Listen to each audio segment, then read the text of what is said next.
नमस्कार फ्रेंड्स, मैं पूनम गुप्ता स्वागत करती हूँ आपका अपने यूट्यूब चैनल पूनम के गीत संगीत में। बहुत ही प्यारा सा, बहुत ही मज़ेदार लाचारी गीत मैं आपके समझ प्रस्तुत करने जा रही हूँ।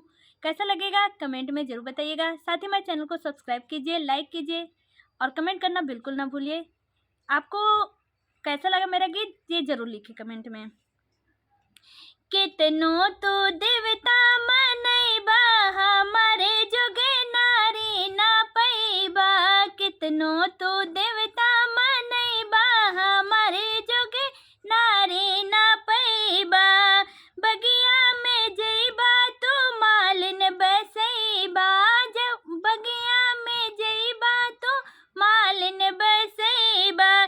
संगे संगे गजरा गोथैबा हमारे जोगे नारी ना पैबा, संगे संगे गजरा गोथैबा हमारे जोगे नारी ना पैबा।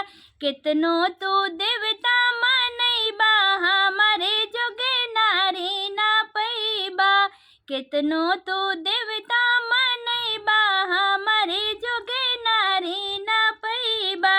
कोनो पे जइब पनहरिया बसैबा, कोनो पे जइब महरनिया बसैबा। संगे संगे पनिया भरैबा हमारे जोगे नारी ना पैबा, संगे संगे घड़िला भरैबा हमारे जोगे नारी ना पैबा। कितनो तो देवता मनैबा हमारे जोगे नारी ना पैबा।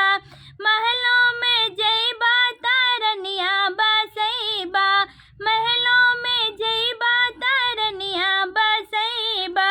संगे संगे सेजिया सोइबा हमारे जोगे नारी ना पैबा, संगे संगे सेजिया तो सोइबा हमारे संगे नारी ना पैबा।